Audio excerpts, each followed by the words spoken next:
Assalamualaikum warahmatullahi wabarakatuh.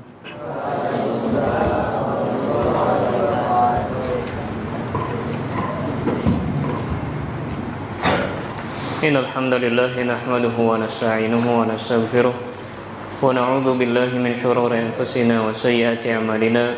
Man yahdihillahu fala mudilla lahu wa may yudlil fala hadiya lahu. Wa asyhadu an la ilaha illallah wahdahu la syarika lahu. Wa asyhadu anna Muhammadan abduhu wa rasuluhu la nabiyya ba'dah. Allahumma shalli wa sallim wa barik ala nabiyyina Muhammad wa ala alihi wa sahbihi ajma'in.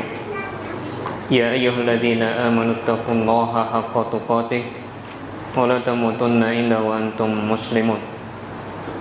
Fa inna asdaqal hadithi kitabullah wa khairal hadi hadi Muhammad sallallahu alaihi wasallam. Syarrul umuri muhdatsatuha wa kullu muhdatsatin bid'ah wa kullu bid'atin dhalalah wa kullu dhalalatin finnar. Amma ba'd.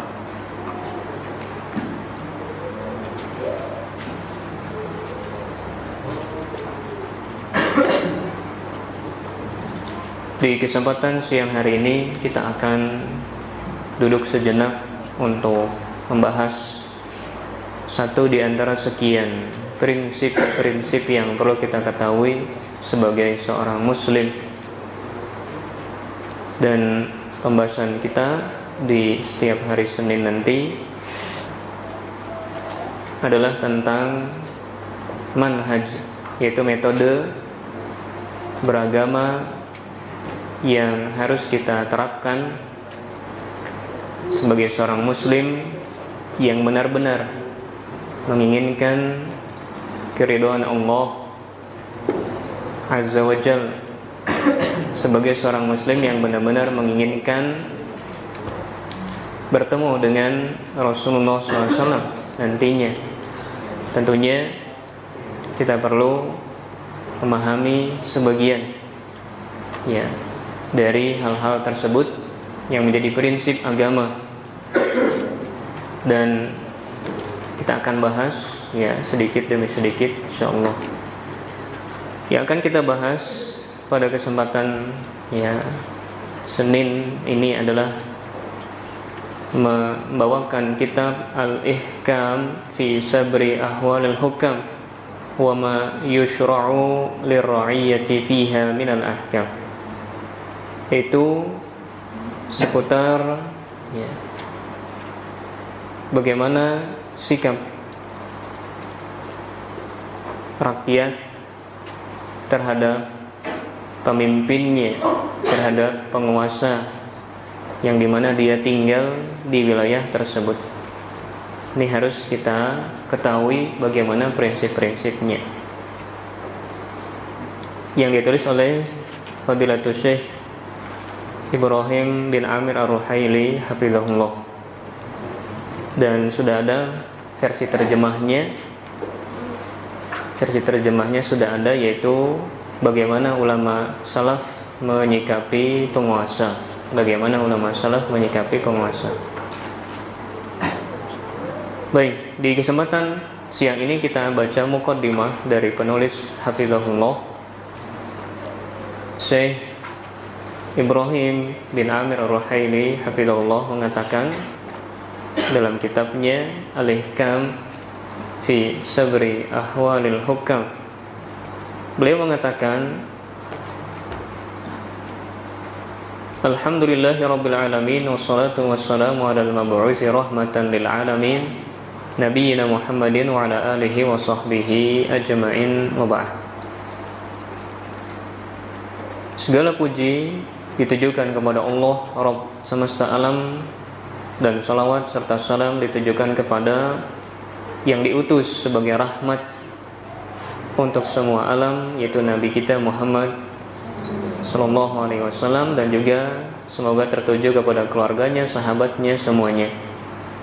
Kemudian beliau mengatakan, wa ba'du fa inna mas'alatal khilafati wal imamati min awailil masail allati hasala fiha an-niza' fi sadril ummah. Beliau mengatakan bahwa pembahasan seputar kepemimpinan termasuk di antara permasalahan yang diperselisihkan sejak generasi awal. Jadi beliau di sini ingin menyebutkan bahwa permasalahan pembahasan seputar kepemimpinan itu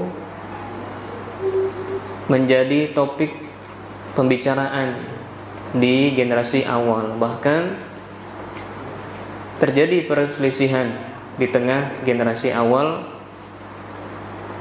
disebabkan permasalahan ini, kepemimpinan.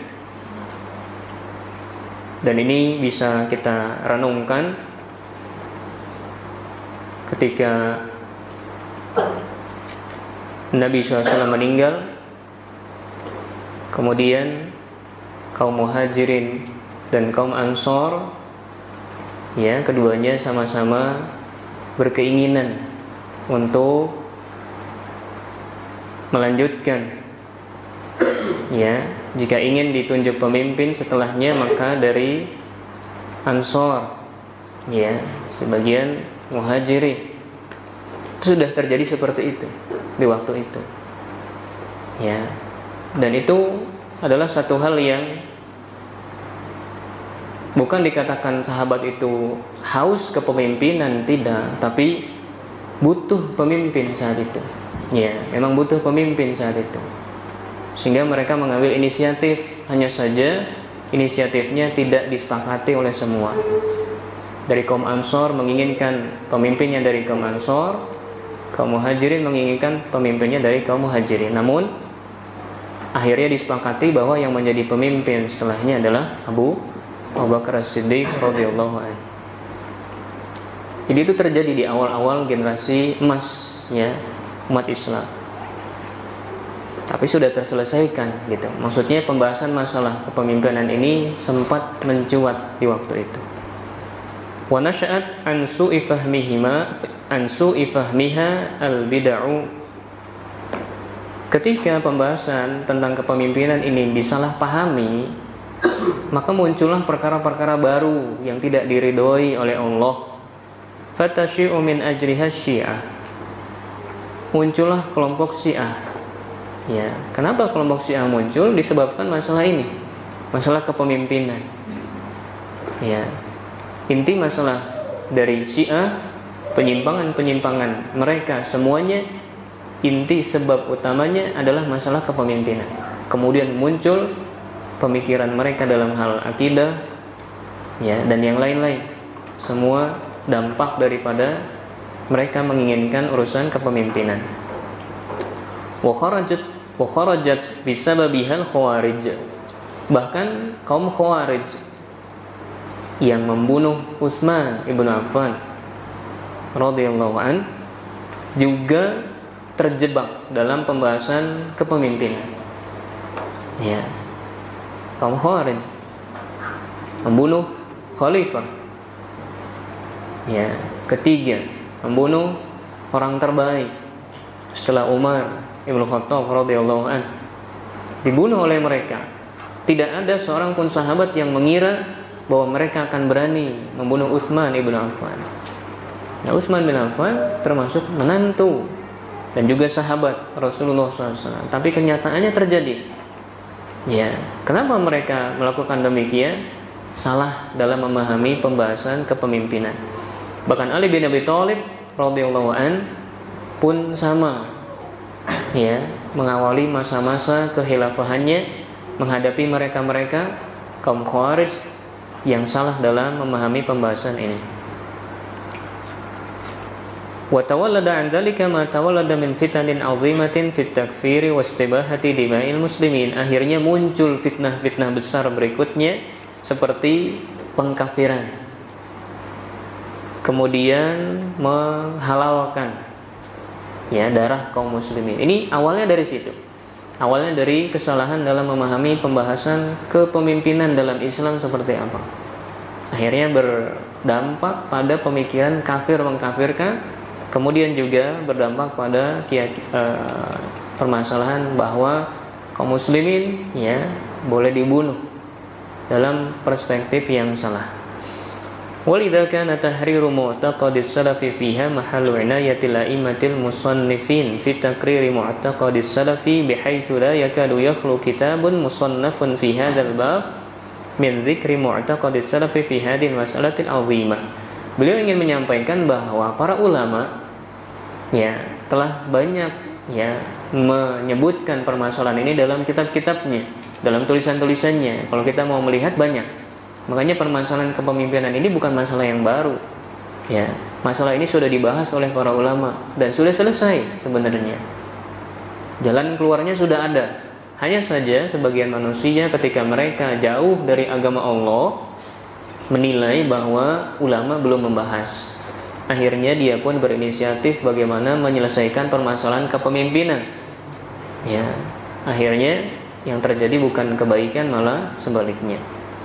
Waqad kuntu nabbahtu at-talaba asna'a tadrisi li babil khilafati wal imamah fi kulliyati da'wati wa usuluddin fi hududi sanata 1418 ala dhawabit wa masail fi ahkam muamalatil hakim mustaqah min al-adillati wa ma qarrarahu al-a'immatu fi hadzal bab wa qad dawantu mulakhasaha fi kurrasin ladayya wa la rubbama dzakartu jumlatan minha ba'da dzalika fi ba'di ad-durusi wal muhadarat fayubdi ba'du talaba istifadatahum minha bihamdillah. Kemudian beliau di sini menyebutkan tulisan ini berawal dari catatan kecil beliau ketika mengajar di Universitas Islam Madinah di Fakultas Dakwah.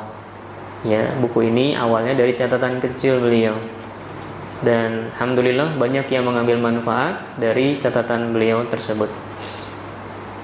Wal hajatu li idahi hadhil mas'alah wa ta'siliha lil muslimin al-yawma asbahat masa akthar min dhi qabl khasatan ba'da ma tajaddadat fil ummah fitanul khuruj wal mudhaharat wat takfir wat tafjirat. Kemudian beliau menyampaikan pembahasan ini sangat penting untuk dibahas di waktu-waktu sekarang. Kenapa? Karena banyak fitnah yang baru yang belum terjadi di masa yang lalu. Ya, apa itu? Ya, diantaranya fitnah tentang khuruj, memberontak. Ya, memberontak pemimpin kaum muslimin yang sah. Ya, ini di zaman awal, ya, sudah disepakati bahwa tidak diperbolehkan di zaman awal. Namun belakangan ini muncul ya peristiwa seperti itu. Wal mudhaharat. Termasuk dalam hal ini adalah tentang demonstrasi. Ya, nanti beliau akan sedikit menyampaikan. Demonstrasi ini fitnah baru dalam tubuh kaum muslimin. Kemudian juga kafir mengkafirkan, kemudian pemboman. Ya, ini juga termasuk fitnah yang mendorong beliau untuk menjelaskan bab ini.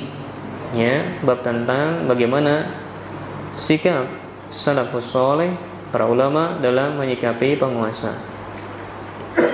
Allati anat minhal ummah 'azimul wailat wa balaghal bala bi ashabil fitnah ila qatlil aba wal ummahat wal fatki bil asliqa wal qarabat ma'a ma sahaba dhalika fi bab at-tanzir min khawdin 'azim fi hadzal bab allati fil majalis al-khassati wal 'ammah wa 'abra wasail al-i'lam min al-jahalati wal 'awwam wa ashabi syubhi wal awham min ghairi mustanadin fil kalam ila dalilin aw istinad fi at-taqrir ila aslin asil bal yusayyiru an-nasu fi dhalika awatif nafsiyyah wa infi'alatun aqliyyah wa ahwa muttabi'ah wa syahawat mudallilah. Kemudian beliau mengatakan pembahasan ini ternyata ya juga dibicarakan oleh orang-orang secara umum, ya, baik orang-orang yang memang bidangnya dalam itu, ya, dalam masalah kepemimpinan, kepenguasaan, masalah penguasa, atau bahkan orang awam, orang yang tidak paham bagaimana pembahasannya pun ikut membahasnya, ya. Apalagi beliau mengatakan dibahasnya bukan secara empat mata, tapi di medsos, ya, di medsos. Kalau secara empat mata mungkin lebih ringan, tapi ini di medsos dibaca oleh sekian orang, ya. Kalau salah, bagaimana nanti tanggung jawabnya? Ya. Dan ini berdampak ya kepada ya banyaknya penyimpangan-penyimpangan dalam pemikiran sampai-sampai mereka tega membunuh orang tuanya sendiri. Ya, orang-orang yang salah dalam memahami bab ini akhirnya tega membunuh orang tuanya sendiri. Ya, kerabatnya sendiri. Dan kebanyakan orang ketika membahas bab ini ya hanya berdasarkan pendapat saja tanpa disandarkan pada dalil. Ya. Hanya berdasarkan ya perasaan saja. Hanya berdasarkan ya opininya saja ya. Karena mengikuti hawa nafsunya. Kemudian beliau mengatakan faragibtu fi jam'i risalatil muhtasarah fi ahkam muamalatil hukam mundamma fi takriri masailiha wa sabri fawaidiha majtama'a li min masail asna' at-tadris thumma ma waqaftu alayhi min fawaid ba'da al-bahth wa at-tahrir ma'a suluki maslak tawassut fil 'arab baina nahj al-ishab al-mumil wal ikhtisar al-mukhil. Waqad takhayyartu laha isman yakshifu an haqiqatiha wa samaituha al-ihkam fi sabri awal hukam wa ma yushra'u li ra'iyati fiha min al-ahkam. Kemudian beliau mengatakan ya beliau ingin ikut bagian dalam menjelaskan masalah ini ya berdasarkan pengalaman beliau, berdasarkan penelitian juga yang beliau lakukan. Beliau ingin ya ikut serta bersama para ulama sebelumnya membahas bab ini sesuai dengan kaidah-kaidah yang ada. Ya, tidak terlalu panjang pembahasannya, juga tidak terlalu singkat. Ya, dan beliau ya memilih judulnya tadi alihkan fi sabri ahwal hukam wa ma yushra'u lirra'iyati fiha minal ahkam. Ya. Ini yang beliau sampaikan. Dan suatu ketika ya penulis hafizahullah Syekh Ibrahim ya hafizahullah pernah menceritakan dalam majelisnya ya bahwa pembahasan ini ya apa yang beliau rasakan tentang banyaknya orang-orang yang salah dalam memahami ini. Bahkan beliau mengatakan waktu itu beliau merasakannya ketika mengajar di UIM, di Universitas Islam Madinah. Ya. Saat itu ada salah seorang pelajar dari wilayah Afrika sana ya memiliki pemikiran yang salah terhadap masalah kepemimpinan ini. Nah, ketika belajar di kelas, dia terang-terangan mengatakan, "Syekh, ya kepada Syekh Ibrahim, Syekh, demi Allah," katanya, "saat ini di muka bumi ini tidak ada yang Islam kecuali saya dan istri saya," katanya gitu. Ya, hanya saya dan istri saya yang Islam. Nah, itu gambaran ya. Gambaran bahwa memang pemikiran ini bukan hanya menimpa ya mungkin bahasanya mayoritas kaum muslimin, tidak, bahkan minoritas kaum muslimin yang hidup di wilayah Afrika sana pun terdampak seperti ini. Ini berbahaya ya, yang seperti ini berbahaya. Makanya beliau ya ingin menjelaskan bagaimana pembahasan sebenarnya tentang masalah prinsip ya ulama salaf dalam menyikapi penguasa. Kemudian beliau di awal penjelasannya menyebutkan dalil sebagaimana ya kebiasaan para ulama kita. Bukan hanya beliau tapi para ulama, kalau kita teliti bagaimana cara mereka menulis ya, maka mereka mengawali dengan dalil dulu ya. Dan ini penting untuk kita pahami. Kenapa? Karena ini kita bicara tentang satu hal yang harus kita yakini bahwa ini adalah benar. Dan untuk keyakinan yang benar, keyakinan yang kuat harus dilandasi pada dalil. Dalil itu apa? Quran dan hadis yang sahih. Ya, telah tetap riwayatnya datangnya dari Nabi SAW. Ini harus jelas. Karena kita mau meyakini sesuatu.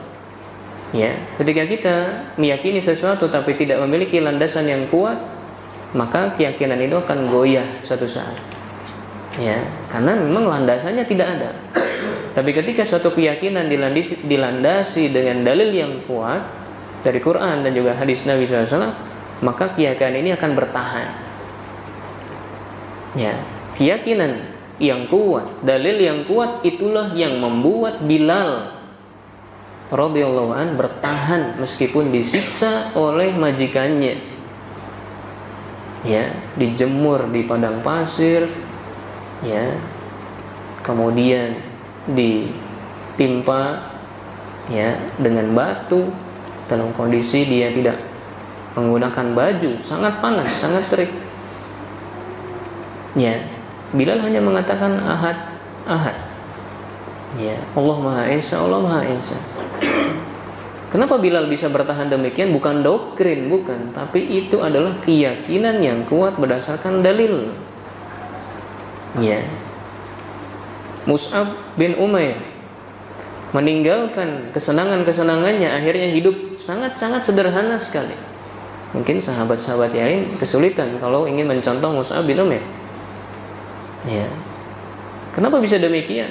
Bukan masalah apa-apa, tapi masalah keyakinan, masalah kekuatan, ya, pengaruh dampak dalil, di mana dia menyatakan Islam berdasarkan dalil.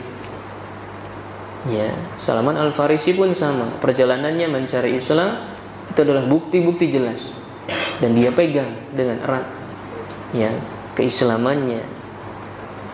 Nah, ini penting, ya, bagi kita khususnya yang terlahir di tengah keluarga Muslim, ya, dan belum dijelaskan tentang dalil-dalilnya seperti apa, kita perlu belajar, ya, karena kita butuh ilmu, ya, dan ilmunya bukan sekadar ilmu umum, rukun Islam 5, rukun iman 6, ihsan, ya, ada 2 rukunnya.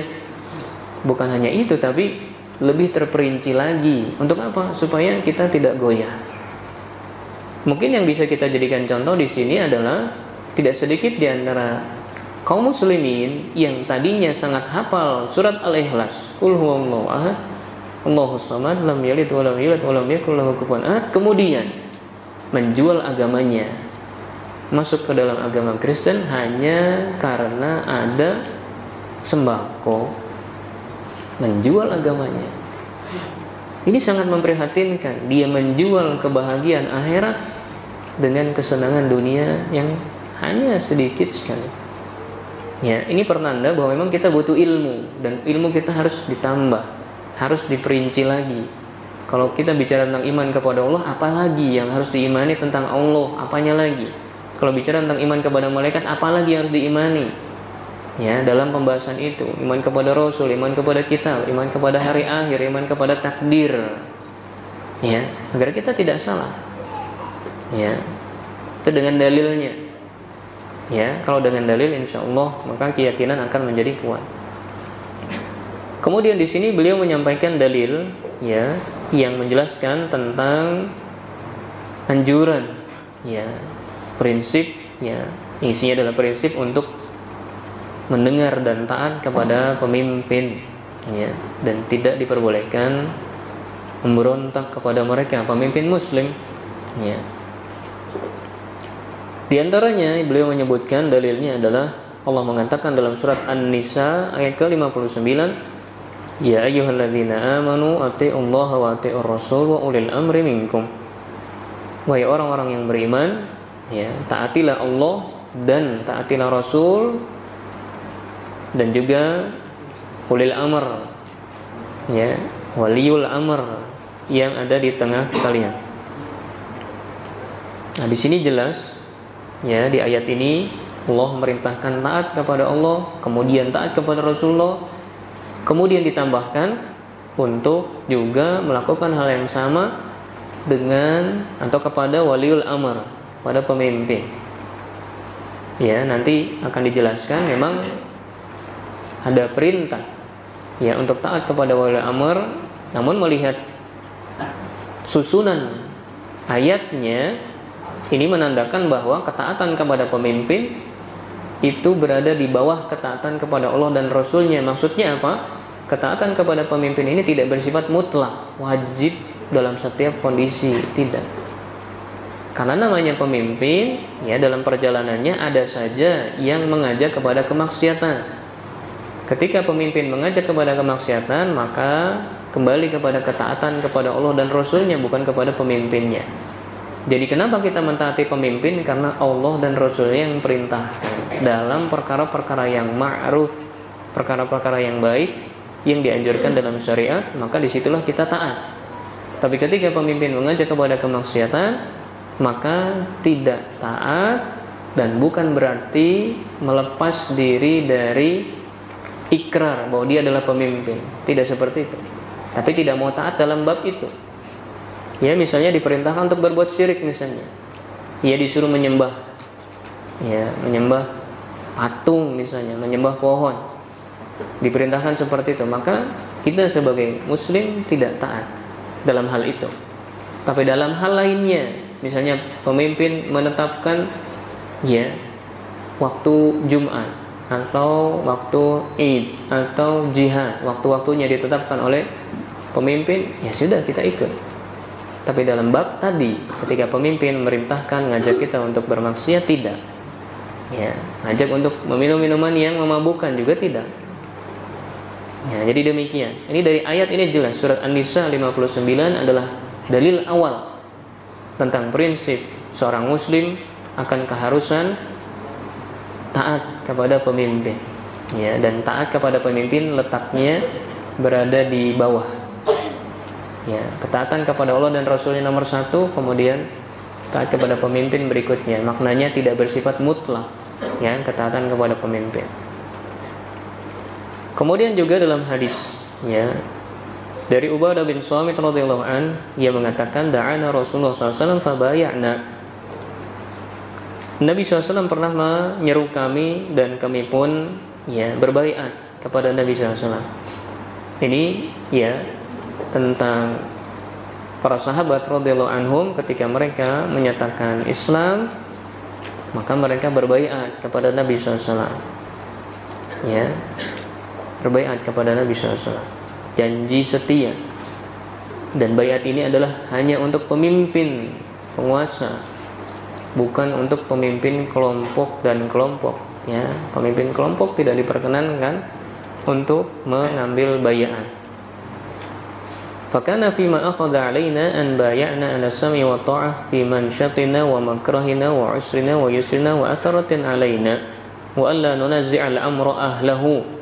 Di antara yang beliau nyatakan sebagai poin baiat adalah kami harus mendengar dan taat kepada pemimpin, baik dalam kondisi kami senang ataupun dalam kondisi kami benci.